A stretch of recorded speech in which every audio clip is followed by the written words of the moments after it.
ബിസ്മില്ലാഹ് അൽഹംദുലില്ലാഹ് വസ്സലാത്തു വസ്സലാമു അലാ റസൂലില്ലാഹ് വഅലാ ആലിഹി വസഹ്ബിഹി വമൻ ഇഹ്തദാ ബിഹുദാഹ് അമ്മാ ബഅദ്. സൂറത്തുർ റഹ്മാൻ 24-ാമത്തെ വചനം മുതൽ 32-ാമത്തെ വചനം വരെയാണ് നാം ഇന്ന് പുതിയ പാഠമായി പാരായണം ചെയ്യുന്നത്. ഇതിൽ പ്രധാനമായും നാം അറിഞ്ഞിരിക്കേണ്ട തജ്വീദ് വശങ്ങൾ. വലഹുൽ ജവാരിൽ മുൻഷആതു, നാം മുമ്പ് സൂചിപ്പിച്ചിരുന്നു. അൽ ജവാരി എന്നതിലെ മഹ്ദൂഫ്, യാ മഹ്ദൂഫാണ്. അങ്ങനെയുള്ള ചില പദങ്ങൾ യൗമയദുദ്ദാഇ ഇലാ ഷൈഇൻ നുകുർ പോലെയുള്ള ചില പദങ്ങൾ പരിശുദ്ധ ഖുർആനിൽ അങ്ങനെ ഹദ്ഫ് ചെയ്തുകൊണ്ട് എഴുതപ്പെട്ടിരിക്കുന്നു.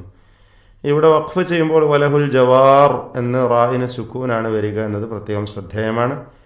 യഥാർത്ഥത്തിൽ അവിടെ യാ അസ്ലിൽ ഉള്ള ഒരു പദമാണ്. എന്നാൽ പരിശുദ്ധ ഖുർആനിൽ അത് ഇല്ലാതെ തന്നെയാണ് എഴുതപ്പെട്ടിട്ടുള്ളത്. അൽ ജവാരി എന്നതിന് പകരം അൽ ജവാരി. അൽ മുൻഷആതു സാക്കിനാനൂൻ ഇഖ്ഫാ ഹഖീഖി നൽകി അവ്യക്തമാക്കി മണിക്കുക. ഫിൽ ബഹ്രി കൽ അഅലാം, ഹ ഐൻ തുടങ്ങിയ അക്ഷരങ്ങളെ പ്രത്യേകം ശ്രദ്ധിക്കുക. വീണ്ടും ഫബി ഐ ആലാഇ, ഈ പദത്തിൽ വരുന്ന ദീർഘം പ്രത്യേകം ശ്രദ്ധിക്കേണ്ടതാണ്. മദ് മുത്തസിൽ വാജിബ്. വചനങ്ങളുടെ ഒക്കെ അന്ത്യത്തിൽ വരുന്ന മദ് ആരിദ്ലി സുക്കൂൻ എന്ന ദീർഘത്തെക്കുറിച്ച് നാം മുമ്പ് സൂചിപ്പിച്ചതാകുന്നു.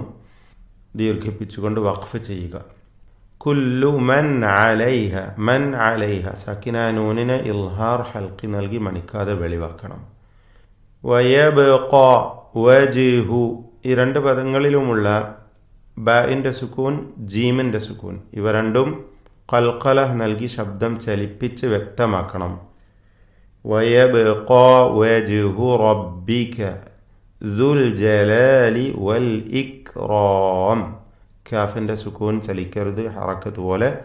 ഇക്റാം, ഇക്ക് എന്ന് ഖൽഖല വരരുത്.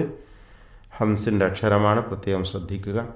വീണ്ടും ഫബി ഐ ആലാഇ, മദ് മുത്തസിൽ വാജിബ് നൽകി അലിഫിനെ ദീർഘിപ്പിക്കുക.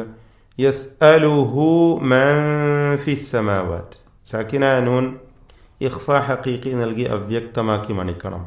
മൻ ഫിസ് സമാവാതി വൽ അർദ് കുല്ല യൗമിൻ ഹുവ, ഇവിടെ തൻവീനിനെ ഇൽഹാർ ഹൽക്കി നൽകി മണിക്കാതെ വെളിവാക്കണം. യൗമിൻ എന്ന തൻവീൻ മണിക്കാതെ വെളിവാക്കണം. ഫീ ഷഅൻ ഫബി ഐ ആലാഇ റബ്ബികുമാ തുകദ്ദിബാൻ, മദ് മുത്തസിൽ വാജിബ് നൽകി അലിഫിനെ ദീർഘിപ്പിക്കുക. ആലാഇ എന്ന പദത്തിൽ. സനഫ്റുഗു റാ ഗൈന്, ഇവിടെ പ്രത്യേകം ശ്രദ്ധിക്കേണ്ട ഒരു പദമാണിത്. രണ്ടും ദമ്മ് വ്യക്തമാക്കി തഫ്ഖീം ചെയ്ത് ഉച്ചരിക്കേണ്ട ഒരു പദമാണ്, രണ്ടക്ഷരങ്ങളും. റാ ഗൈന്, സനഫ്റുഗു, സനഫ്റുഗു വ്യക്തമാക്കി ഉച്ചരിക്കണം. ലക്കും അയ്യുഹ, സാക്കിന മീമിന് ഇൽഹാർ ഷഫവി നൽകി മണിക്കാതെ വെളിവാക്കി ഉച്ചരിക്കണം.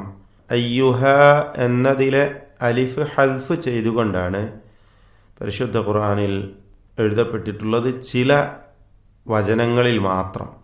അതിൽപ്പെട്ട ഒരു വചനമാണ് സൂറത്തുർ റഹ്മാനിലെ ഈ വചനം. ഇപ്രകാരം സൂറത്തു സുഖ്റൂഫിൽ വന്നിട്ടുണ്ട്, സൂറത്തു നൂറിലും വന്നിട്ടുണ്ട്.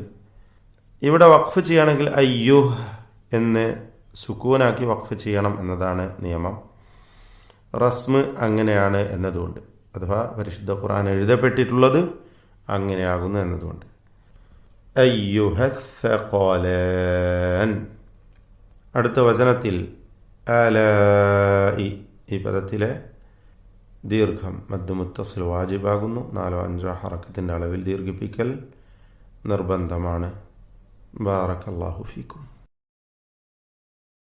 أعوذ بالله من الشيطان الرجيم.